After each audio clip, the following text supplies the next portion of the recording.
పిలుపు మేరకు నిన్న 8వ తారీఖు చలో విజయవాడ కార్యక్రమానికి పిలిపివ్వడం జరిగింది. 7వ తారీఖు నైట్ నుంచి 7వ తారీఖు మధ్యాహ్నం నైట్ నుంచి బయలుదేరిన ఆశా వర్కర్లందరూ ఎక్కడికక్కడ అరెస్టులు చేయడం జరిగింది. ఈ అరెస్టుల్లో ప్రధానంగా ఏ జిల్లాకు ఆ జిల్లా అని కాకుండా ప్రతి జిల్లాని కలుపుకొని ఒక్కొక్కరిని 3 గంటలు 4 గంటల సేపు విజయవాడ చుట్టుపక్కల ప్రాంతాలు కైకలూరు, అలాగే పశ్చిమ గోదావరి, కాకినాడ ఇటువంటి ప్రాంతాలకు అందరికీ కూడా తిప్పుకుంటూ వాళ్ళకి ఆహారం కానీ కనీసం ఆ మహిళలు అయ్యుండి వాళ్ళకి టాయిలెట్కి వెళ్ళే అవకాశం కూడా లేకుండా పోలీసులు నిర్బంధించి వాళ్ళని వెహికల్స్లో చుట్టూ తిప్పడం జరిగింది. అలాగే రాష్ట్ర నాయకులైనటువంటి కె ధనలక్ష్మి గారిని ఇప్పటికి కూడా దిశ పోలీస్ స్టేషన్లో నిర్బంధించుంటారు. రాష్ట్ర నాయకులను కూడా నిర్బంధించుంటారు. ఇది ప్రజాస్వామ్యానికే అవమానమైంది. ఇలా చేస్తూ పోతూ ఉంటే కార్మికులు ఏ విధంగా గొంతెత్తి సమస్యలు చెప్పుకోవాలని చెప్పి ప్రభుత్వాన్ని మేము ప్రశ్నిస్తున్నాం.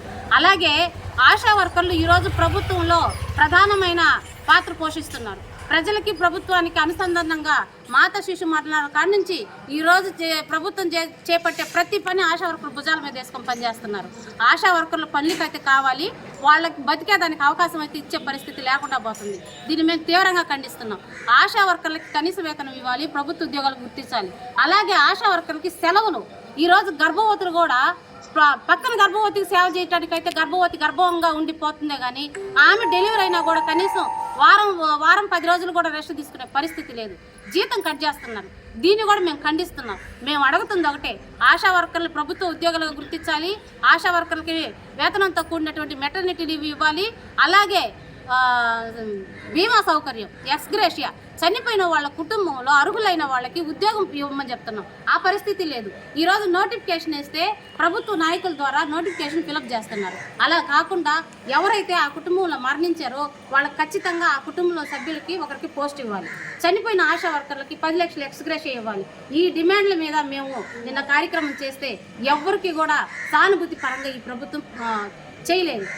చంద్రబాబు నాయుడు గారు ఉన్నప్పుడు ఆశా వర్కర్ని ఇట్లాగే నిర్బంధిస్తే తాటికాయలంత అక్షరాలతో వేసి ఇలా చేశారు కాబట్టి నేను వస్తే మీకు మద్దతు ఇస్తానని చెప్పేసి 10,000 ఇస్తానని చెప్పి చేపెట్టారు. 10,000 ఇచ్చారు. 10,000 ఇచ్చిన పాపం దగ్గర నుంచి ఈ రోజుకి పప్పు, ఉప్పు, నూనె ఖర్చులు ఏ విధంగా ఉన్నాయి, ఒక వర్కర్గా ఎలా బతకాలి, ఆ కుటుంబంలో ఉండే నలుగురిని ఆశా వర్కర్ ఎలా సాకాలి, బిడ్డల పరిస్థితులు, చదువులకి ఏంది, స్కూల్ రియంబర్స్మెంట్ ఏంది, ఇలాంటివన్నీ కూడా దృష్టిలో పెట్టుకొని ప్రతి ఒక్కరికి కనీస వేతనం 26,000 ఇవ్వాలని రాష్ట్ర కమిటీ సుప్రీంకోర్టు తీర్పు ఇప్పించినప్పటికి కూడా దాన్ని అమలు చేసే పరిస్థితి లేదు. మేము ఒకటే డిమాండ్ చేస్తున్నాం. ఈ పరిస్థితిలో ఆశా యూనియన్తో సంప్రదింపులు జరిపి ఆశా వర్కర్ల సామాన్యమైన కోరికలు తీర్చకపోతే మరిన్ని ఉద్యమాలకు కూడా పోరాటానికి కూడా ముందుకు పోయే పరిస్థితి ఉంది. ఈరోజు ఆశా వర్కర్ అడుగెత్తి బయట పెడితే అధికారుల నుంచి ఒత్తిళ్ళు వస్తున్నాయి. మా పై స్టాఫ్ ఒత్తిడి చేస్తున్నారు. ఎలా చెప్పుకోవాలి, ఎవరో చెప్పుకోవాలి మేము. కాబట్టి ప్రభుత్వం ఆలోచించండి. కనీసం కూర్చోబెట్టి మాట్లాడితే పోయేదానికి ఈరోజు ప్రభుత్వం మీద మీరే వ్యతిరేకత తెచ్చుకుంటున్నారు. ప్రతి కుటుంబంలో రాష్ట్ర వ్యాప్తంగా 43,000 మంది ఆశా వర్కర్లు ఉన్నాయి. వాళ్ళకి కుటుంబాలకు ఉన్నాయి, వాళ్ళకి బంధుత్వాలు ఉన్నాయి. మీరు ఆశా వర్కర్లే కదా, అంగన్వాడీలే కదా, పోతే పోయారులే అని సామాన్యంగా మీరు తీసుకుంటున్నట్టున్నారు. ప్రభుత్వాన్ని మేము ఒకటే హెచ్చరిస్తున్నాము. ఆశా వర్కర్ల సామాన్యమైన కోరికలు, న్యాయమైన డిమాండ్లు తక్షణమే పరిష్కరించాలి.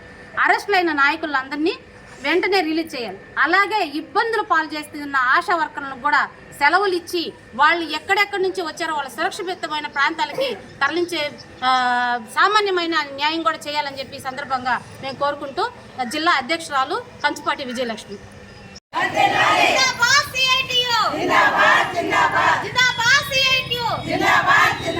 ప్రభుత్వ వైఖరి నశించాలి. రాష్ట్ర కార్యదర్శిని, రాష్ట్ర కమిటీ సభ్యులను వెంటనే విడుదల చేయాలి.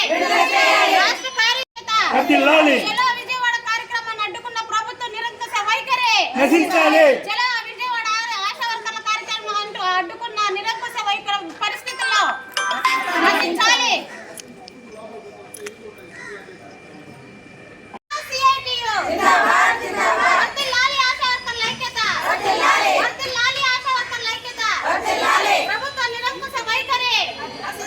ప్రభుత్వ నిరంకుశ వైఖరి నశించాలి.